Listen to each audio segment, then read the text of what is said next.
Hi, this is Carly, recovered alcoholic. We are on episode 25 of North Star Big Book, How It Works. This is part 3. We are deep into the resentment inventory, so please open up your book to the top of 66 and we will study together.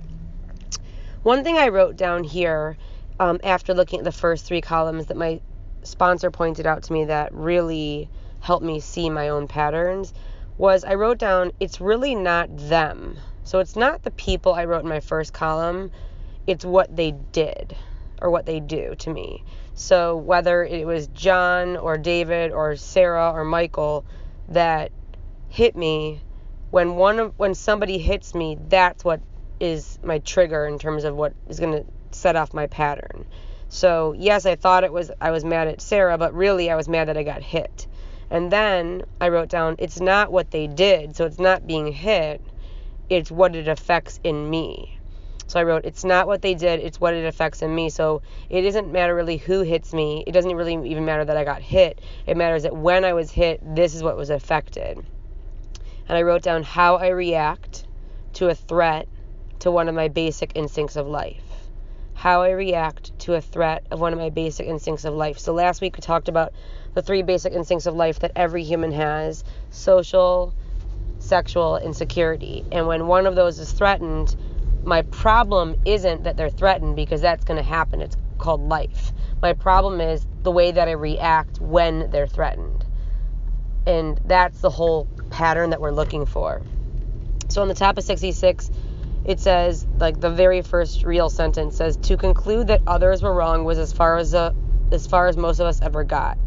The usual outcome was that people continued to wrong us and we stayed sore. I wrote on the side, resentment blocks me off from God. Resentment blocks me off from God. So the reason why resentment is dangerous for alcoholics is because when I'm resentful, it's the only thing I can think of and feel and be aware of, and I cannot feel or know or hear God. It says sometimes it was remorse, and then we were sore at ourselves. So sometimes we're resentful at ourselves for how we behaved. Like if I was with my children and I ended up yelling at them, and then I felt horrible about it, and then I was resentful that I did that, and then I'm a bad mom, and I'm blocking myself off from what I did wrong, and I cannot be in the present. I underlined, but the more we fought and tried to have our own way, the worse matters got.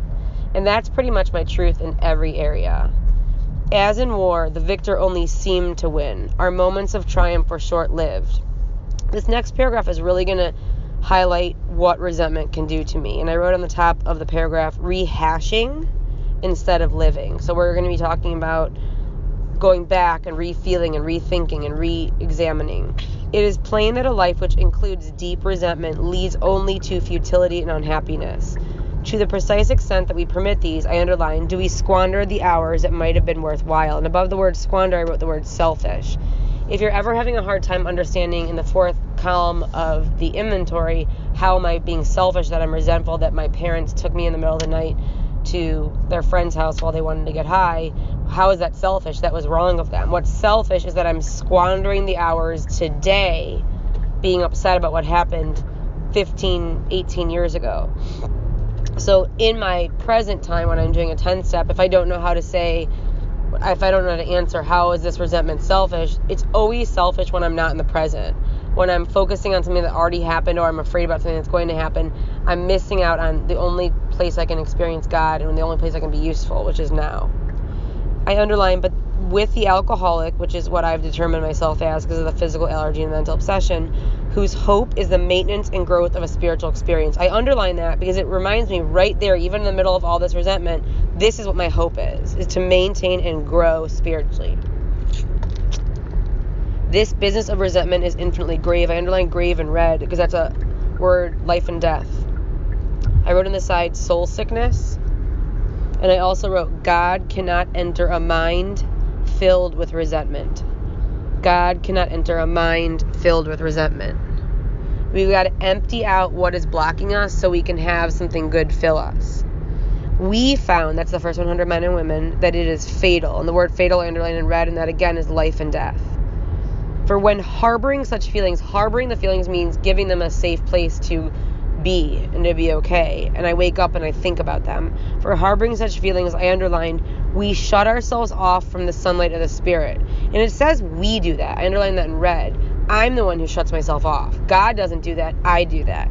I underlined in red, the insanity of alcohol returns. And I wrote next to that, we believe the lie. So the thought comes, first what happens is I get upset. And then I don't deal with it. And so I get upset again, and I get upset again, and I start talking about it, and I start rethinking about it, and reliving it, and replaying it, wishing I did it differently, talking about it to other people.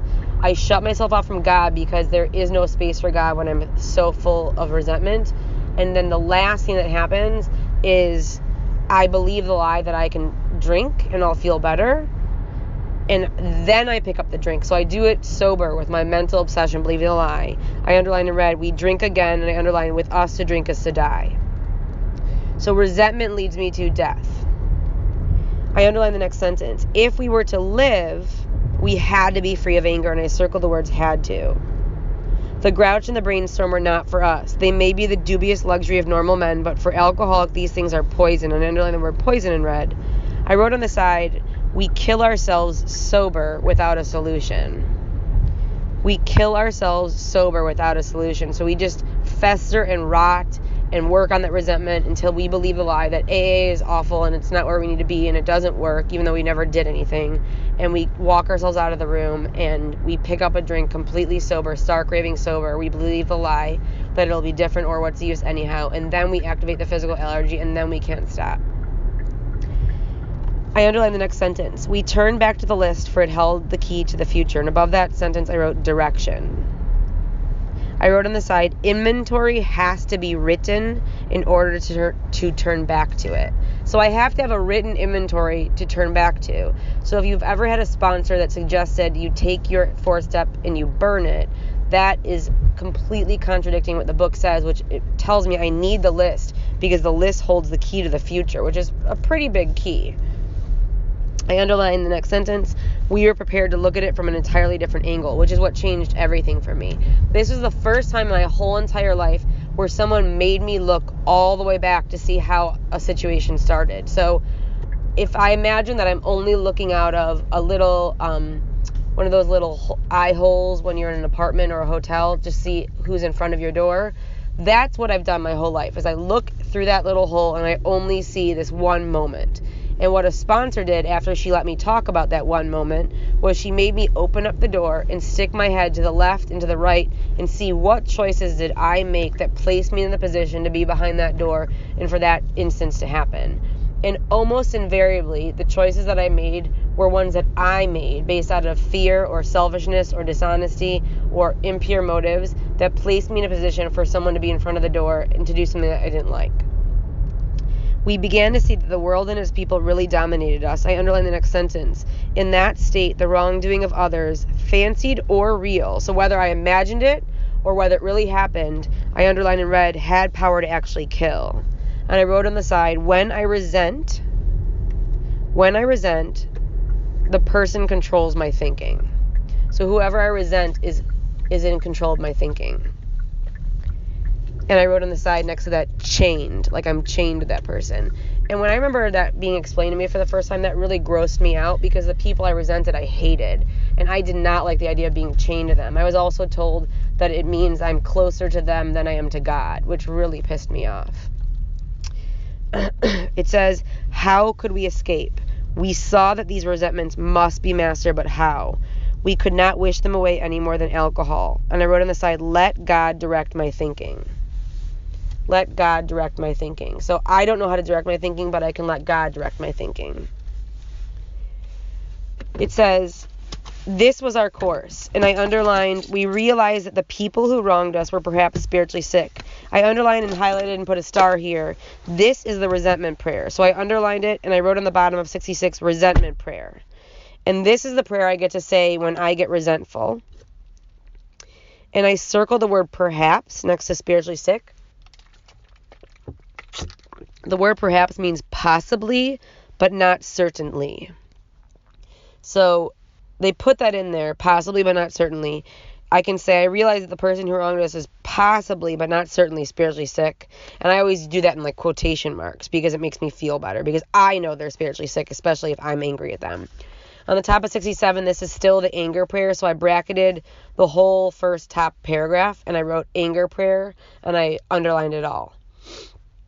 Though we did not like their symptoms and the way these disturbed us, they, like ourselves, were sick too.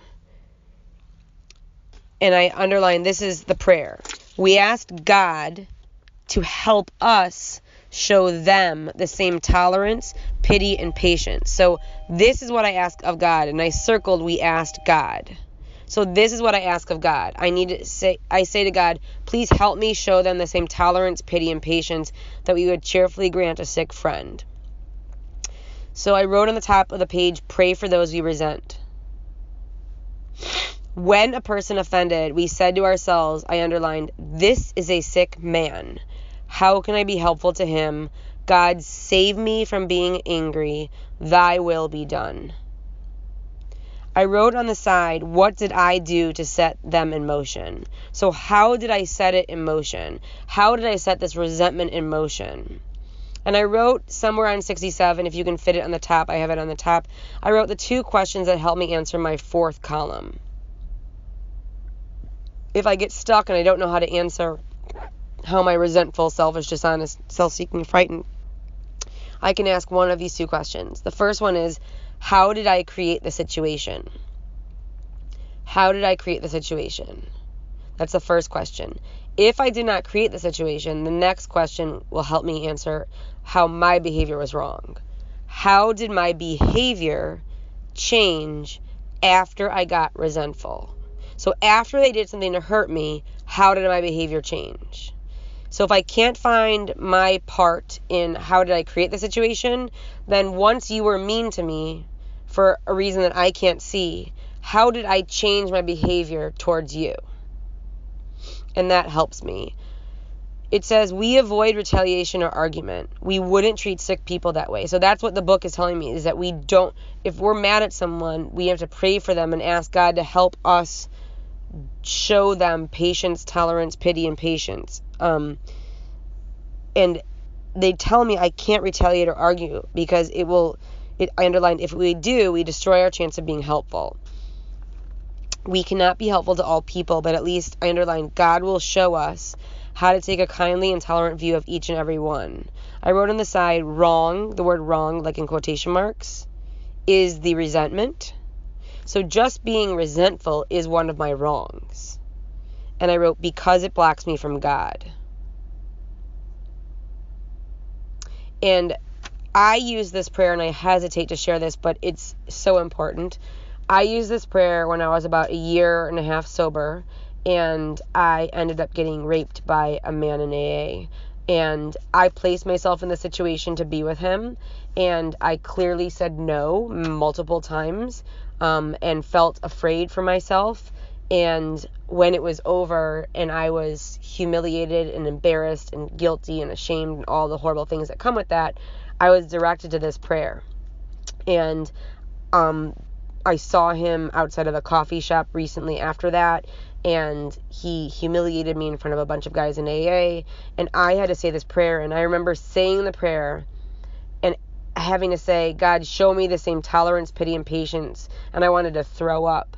And I remember having to say, how can I be helpful to him? And I asked my sponsor, how am I supposed to answer that? And she told me the way that I can be helpful to him is to stay away from him.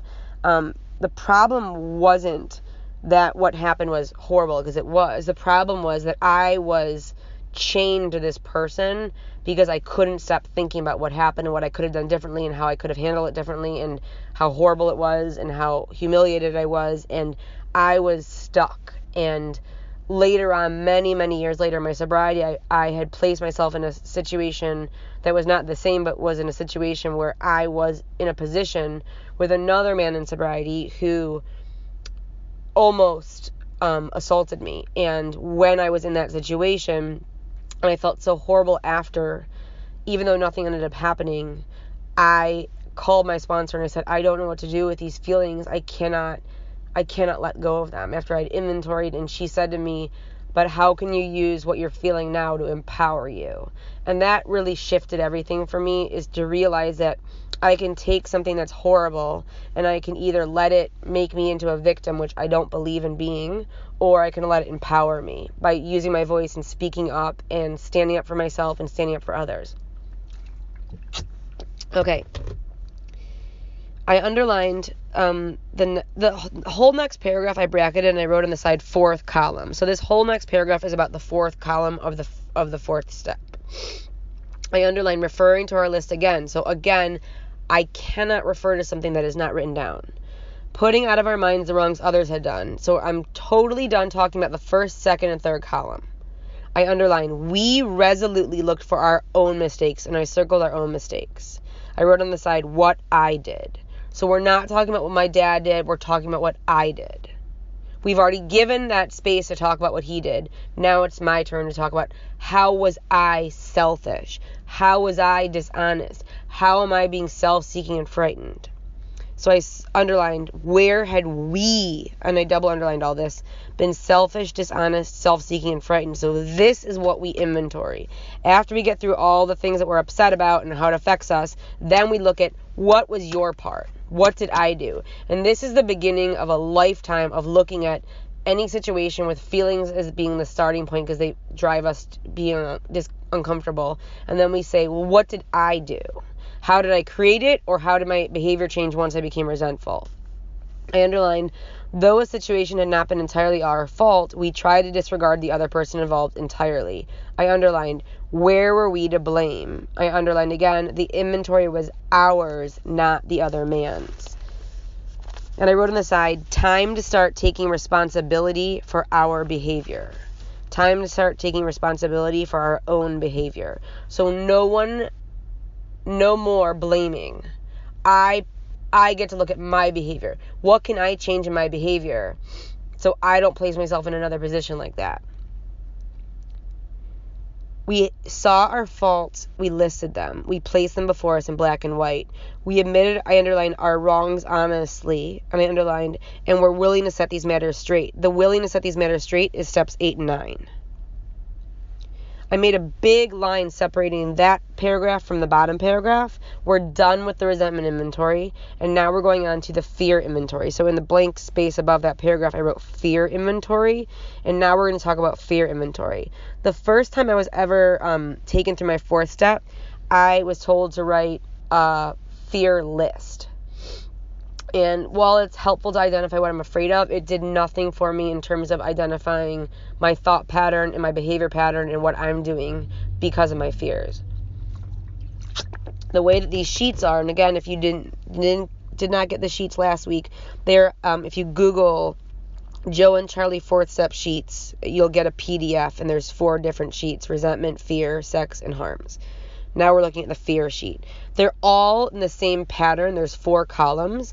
And the only thing that's different, and I have mine in the back of my book, about the fear versus the resentment, is the fear says, I'm fearful of, in the first column. And the second column is, why do I have the fear? And then the third and fourth column are always the same. So fear is, what am I afraid of? Which is super helpful. And why do I have the fear? So one of my fears was being alone. Not like physically being alone, like in a house. I mean, like being alone, like not having a partner. And I'm afraid of being alone. Why do I have that fear? Because I'm afraid that no one will ever love me once they get to know me. What does it affect? Everything. What is my part? How do I behave dishonestly? Well, I always settle for a dime when I could wait and get $1 down the road because I'm not willing to be patient and trust God's timing and get to know myself and love myself. I accept whatever comes, and I use my body and my sexuality to give myself worth. How is that selfish? Well, because I'm using other people to make me feel okay even when I don't like them. How am I being self-seeking and frightened? Because I'm afraid, so I'd rather be with anyone, and then I end up hurting them because I realize I don't want to be with them, and then I keep causing harm. It says, notice that the word fear is bracketed alongside the difficulties with Mr. Brown, Mrs. Jones, the employer, and the wife. I wrote on the side, second manifestation of self. So they're telling me that the basic instincts are security, social, and sexual, and the manifestations of self are resentment, fear, and harm, which is what we inventory. This short word, the word they're talking about is fear, I underlined, somehow touches about every aspect of our life. And I put a star in front of this next sentence, and I circled the word was. It was an evil and corroding thread. The fabric of our existence was shot through with it. So they're talking to me in the past tense, telling me that I'm no longer going to have fear as an evil and corroding thread, and the fabric of my existence will not be shot through with it. To be clear, I am 19 years and 3 months sober, and I have never experienced a day sober without fear. But I no longer make my decisions based on fear, and I no longer am shot through with it to the point where I cannot breathe and I cannot function. I have fear. I treat it through the inventory process. I treat it through meditation. I treat it through prayer, and I do work to walk through it no matter what. I no longer am driven by fear. And then it says it, and above the word it, I wrote fear. So fear set in motion trains of circumstances which brought us misfortune. I underlined, we felt we didn't deserve. Of course we feel that way, because I always feel that way, that I don't deserve whatever is happening.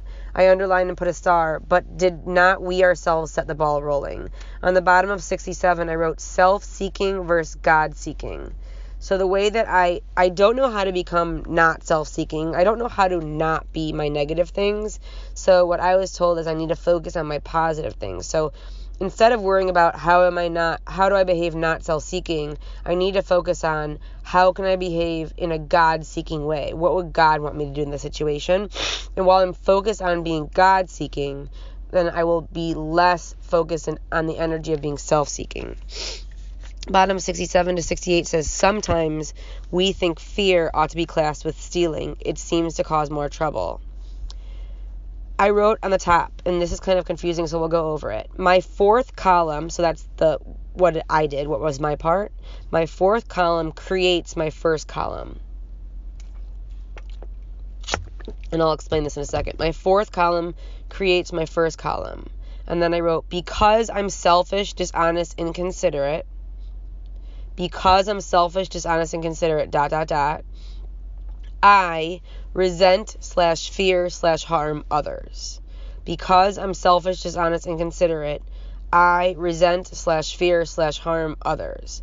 So if I look at my fourth column, because I'm being dishonest and selfish about wanting to be with another person, and I choose to be with people that are just there who I don't even like, and I get them to like me or fall in love with me, and I tell them lies so they want to be with me, and then I change my tune because I realize I don't like them, and then I harm them, and then they come around and harm me.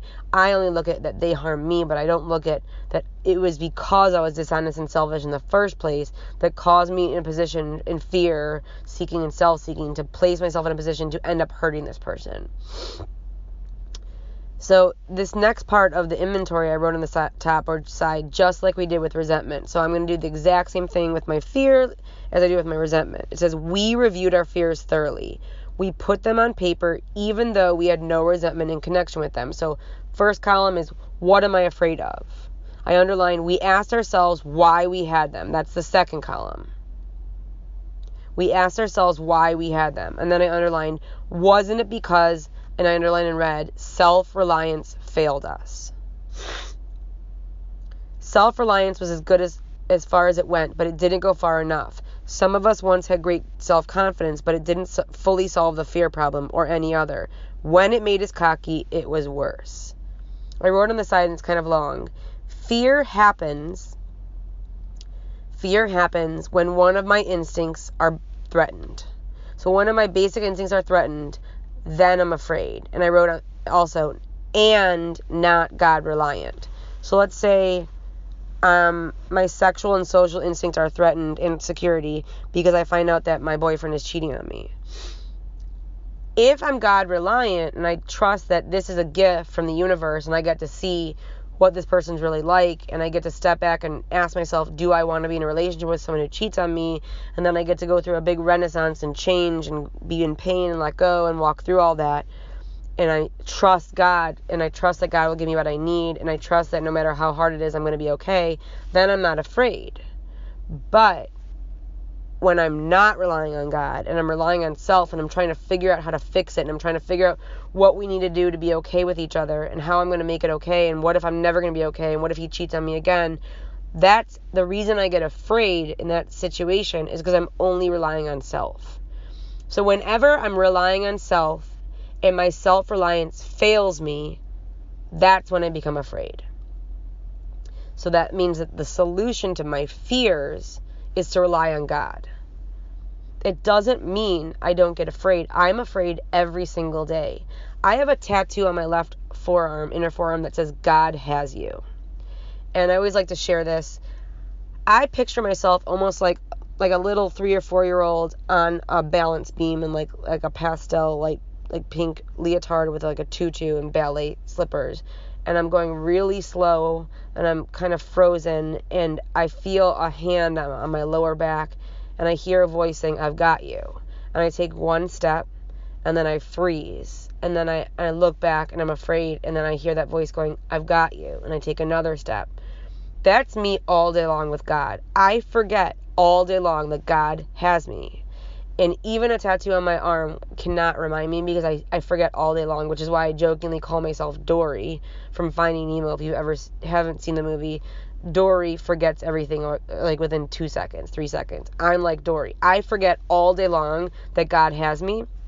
I also forget, related to that there's never been a time in my entire sobriety where when I was doing the work and staying as close as I could to God that I didn't get what I needed.